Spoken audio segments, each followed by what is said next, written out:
The devil wears a suit and tie. So I'm driving down the 61 early July. White as a cotton field and sharp as a knife. I heard him howling as he passed me by. The devil wears a suit and tie. So have you seen the acts? Are you enjoying? Very much. What did you think of Amelia? Amelia was wonderful, but Sarah McLachlan last night, really exceptional. Yeah, worth coming for. Well, it's all about the girls, but who are you here to hear? I'm here to hear Dwight Yoakam. I have turned the looking glass. I have harvested the future. I've paralyzed the past.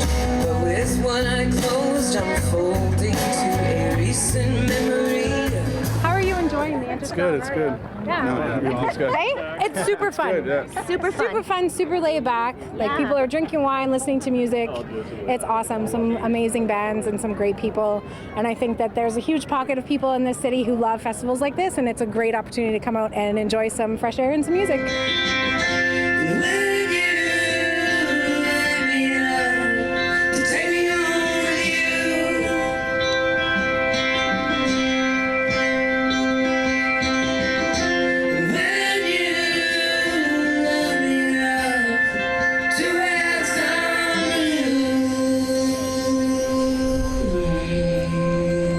Thanks a bunch. See you sometime soon.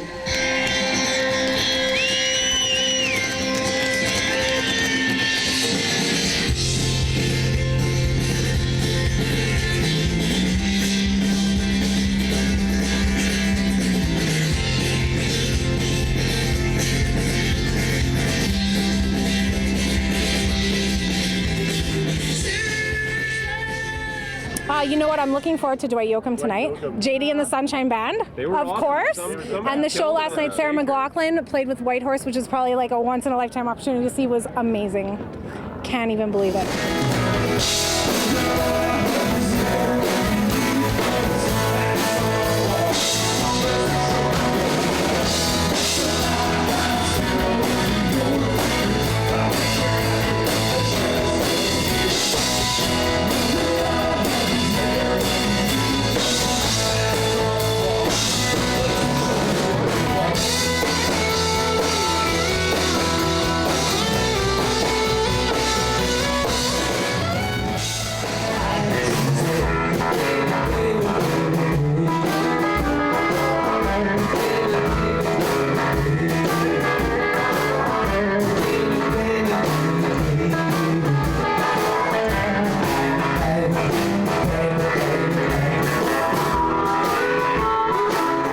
Eyes all on the line here. July Talk featured wine here at Interstellar Rodeo. It is a lovely Viognier, which goes well with spicy food, Peter and Leia, okay? And I would recommend some sushi. Sound good, Leia? I'm really craving sushi these days. Craving Oh, great. Well, first of all, welcome to the first ever Interstellar Rodeo here in Winnipeg. And I want to say congratulations, Peter, winning Breakthrough Group of the Year at the Junos this year. Oh, well, we were very excited, yeah.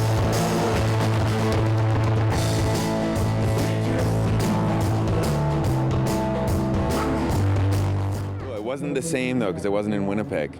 I know. Hamilton was fun, but it was such a special thing to come to Winnipeg, and we're happy to be back here. Yeah, okay, so I think it's always a special story on how the band gets together, but you know what, we've got the guys standing here saying nothing, so please introduce the guys. This is Danny Miles, Hello, how are you? Josh Warburton, Hey guys, that's Ian Doherty. how's it going? And that's it, guys. No, but Peter, I'm going to put it out to you, though. How July Talk got together is pretty cool. Yeah, I mean, it was we all kind of got to know each other different ways. Danny and I had been playing in bands for a few years prior. Josh and I had a film company in Toronto, and he had played in bands, songwriting for years. And then when I met Leia, sort of it all kind of came together. We brought Ian in, and I met Leia in a bar in Toronto called the Communist Daughter, and yeah, it's a funny name. We're all communists, of course. Yes. But no, it was a really awesome time, and we've essentially toured the record that we wrote over the year when we met until kind of this is one of our final shows, and now we're working on the next album. So I know, and the next one is always the crucial one, right? To top the first one that everybody loved. Sophomore album. A lot of pressure. I think know. anyone who's ever made a second album will tell you that. Well, so It's that thing people always say, you have your whole life to write your first album, and then, you've got however much time to write. So you're going to let out any secrets on what the second one is going to sound like? I don't know if I want to say anything about it. We're playing some today. Yeah. We're gonna make the scope a little bigger, and we're very excited. Okay. And want to talk about some of the bands that influenced you or that you've opened up for, and Tegan and Sarah come to mind. Is that a band that you kind of like? Well, it's hard to be of our generation in Canada and not. I saw Tegan and Sarah at 13 or 14 years old, and they were like kind of one of the first bands that really brought a culture together of that age group. But yeah, they've gone through many phases of their career. It was cool to play with them for sure. We played with lots of bands we really look up to: Weezer and Spoon and Cage the Elephant, and really just kind of, it gives you a chance to kind of look at what could be if you really put your mind to kind of creating a cohesive piece of art, because that's really what you look up to in a band is a cohesive sort of growth, and so we're hoping to show that with our next record and sort of allow everybody to grow with our band, and so we're hoping to do that. Yeah, and the other thing is that Pete and I met 5 years ago to the date, maybe 2 nights ago or something like that. It was the anniversary of this blackout or whatever, and it's the album that came forth first is something that we would have been talking about and thinking about 5 years ago, and now what we're working on is more indicative of what we've been dealing with and what we've been experiencing and what we've been talking about for the past 5 years, being a band and being on tour and stuff like that. It's really kind of crazy, and how karma brings all these guys together with you and to create a sound. July Talk. You've been to Winnipeg a couple of times in smaller venues. Today, though, you're going to hit a stage, and the music is not only going to resonate to the 2,500, 3,000 fans there, but to everybody here in Winnipeg. How does that feel? Well, it's an amazing feeling to be here. We love Shauna DeCartier, the founder of this festival, of course. Yeah. 6 Shooter Records, all of their artists, and to be just in this space with the Museum of Human Rights right there. I know. It just feels really good. No, and the sun is coming They're doing it right. They're doing it right at this festival. Well, cheers to July Talk. You know what? We can hardly wait to the second album. See you guys on stage. It is Interstellar Rodeo right here at the Forts.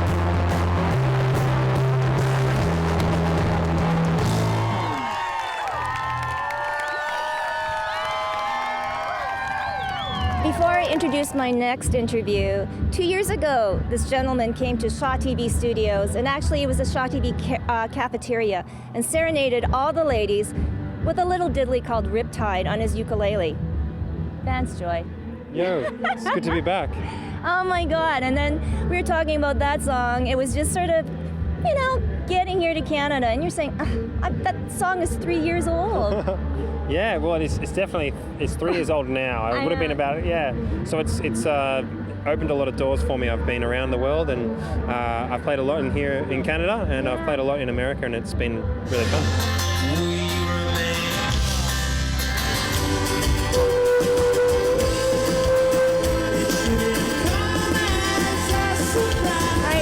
So opening up with Taylor Swift, but and I want to talk about now what's happening with Vance's music now. Yeah. Fire in the Flood. Yeah. Amazing song. Thank you so much. Yeah, I wrote that earlier this year and felt really good about it, and I wanted to. It's nice to have some new songs to play because I've been playing this album for a little bit, and it's like I get to share new music, and I love playing it live, and so it's fun.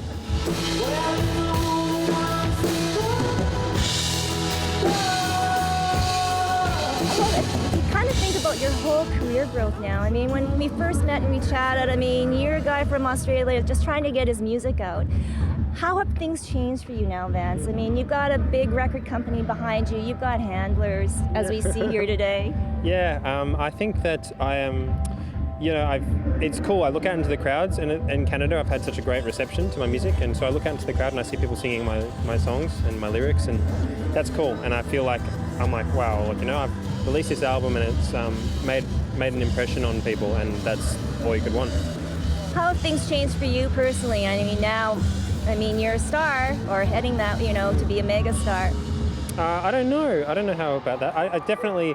I'm in a context at the moment where I'm on the Taylor Swift tour, so I feel like I'm a very small fish on that tour, and I just there's no big entourage or anything. I just kind of walk in and out, and it's very nice to just be opening, and it's very low profile, so it's good. It's fun. And now you're a headliner here at Interstellar, so Yeah. this is a little different, but is it still the same, Vance?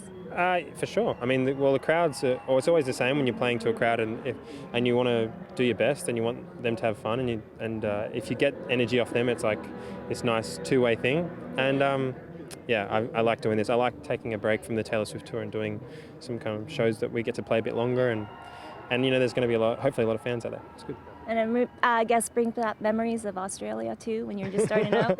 Oh, totally. Well, yeah, and I think I feel like Australian audiences and Canadian audiences have a bit in common. We're both Commonwealth countries, and we're both kind of like not America. So it's nice. It feels familiar.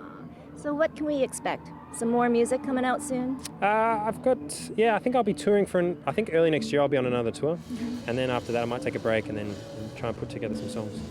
Well, we're looking forward to it. Vance Joy right here at Interstellar Rodeo.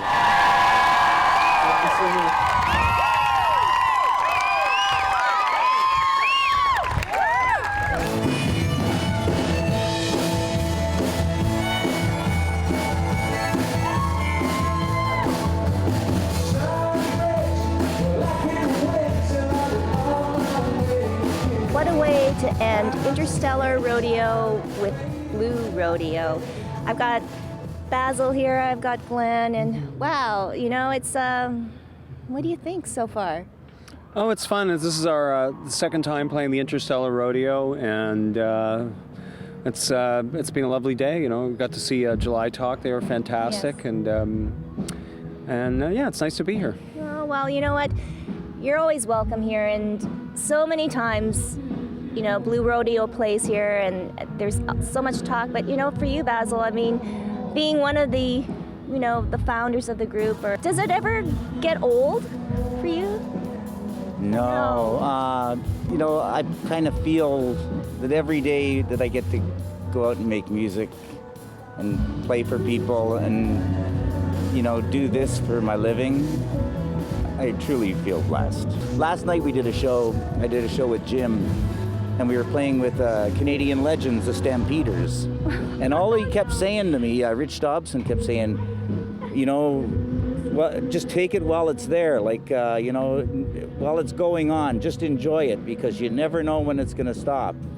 And then, of course, the drummer, Kim, chimed in. He goes, well, it's not going to stop for those guys. They're the Gordon Lightfoot of bands, right? But, it stops and makes me think. Here's a guy who, when I was a kid, I was listening to the radio, and Sweet City Woman was a big hit. And there he is telling me 40 years later to, enjoy it while it's there.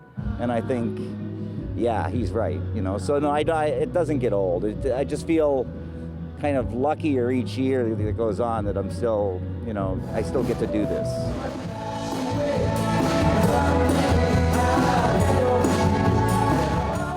And I think the beauty of it is all like Jim and Greg and yourself, Basil, and you. I mean, you do other stuff too, other projects. Mm-hmm. So does that sort of help the longevity of Blue Rodeo? I think it helps. It helps to keep it interesting, and we do have a fair bit of downtime. It's not like we're doing 200 shows a year anymore. So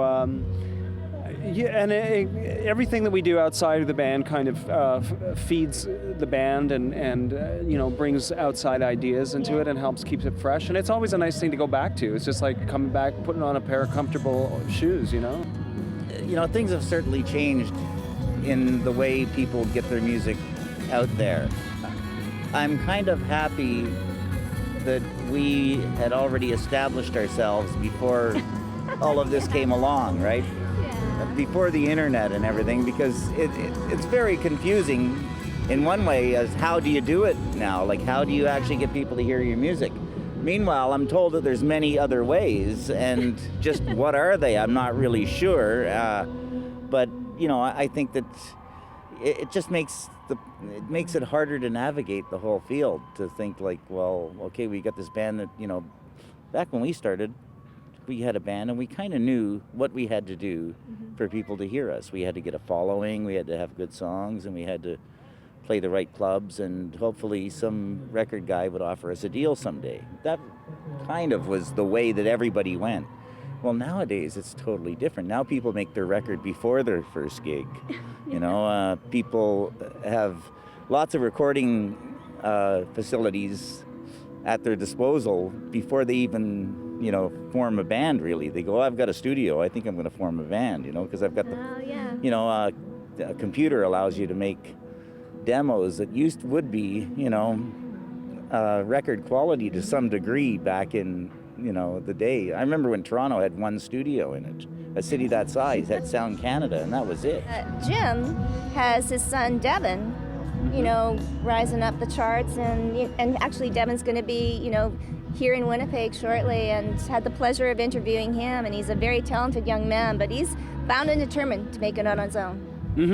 Yeah, Devin's great, and he's got a killer band. Yeah. And we've done a lot of shows with him, and it's great. It's great to see him doing well. He's working hard, and you know, he's touring a lot, and it's really a wonderful thing to see. You know, we all knew him when he was a kid. You know, so it's really neat to watch someone grow up and make their way in the business. You know. So you think of this atmosphere here at Interstellar Rodeo. I mean, you're closing it down, but I guess, is this just really, you guys, what you do is the epitome of music? Like, you've never really changed, you've never, you know, gone off, you know, you may have gone off the beaten track to whatever and solo things, but whatever, Blue Rodeo has always been true to their fans. Yeah, well, I think it's kind of a matter, if it ain't broke, don't fix it. And, you know, I think we've made the occasional stylistic forays into trying out different things, but we always end up going back to what we do best. Yeah. And, you know, after this many years, you know, you sort of figure that out. Okay, you know, I think we're gonna, you know, not do the dance, you know, the EDM record. We're just gonna do another Blue Rodeo record. And What? So no rap tonight? No, not tonight, not any night. Not that there's. I love rap, I love hip hop, but you know, that's we do what we do, and you know, when we sort of stick to a certain path, it works well, and we're not trying to reinvent the wheel or anything, you know, and we're just trying to, you know, Jim and Greg are trying to write good songs, and we're trying to play them and arrange them to the best of our ability, and we're trying to go out and play, you know, solid, consistent shows, and we're trying to have fun and still love what we're doing, which isn't hard, you know. We're like, as Basil says, we're incredibly lucky. You know, we're incredibly lucky to have a career with this longevity in this business and in this day and age, and we don't take it for granted. So we just go out there and try and do our best every night. And that's it. And we don't overthink it. No, and that's true. Never think it. So, guys, is this as good as it gets? This is as good as it gets, yes.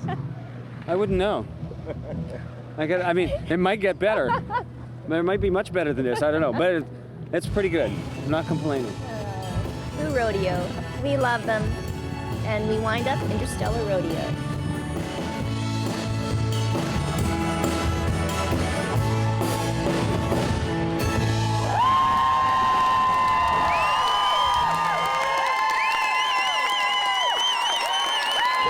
Wow, this has been a blast. Interstellar Rodeo 2015. Thank you to the girls over at Six Shooter Records, all of the artists that we had on the show, and special thanks to my videographer, Rudy Gower. We've been here all weekend, and of course, it is the experience that we could not ever imagine. Interstellar Rodeo, closing off with Blue Rodeo. What can I say? Thanks for watching. We'll see you next time right here on Shaw TV.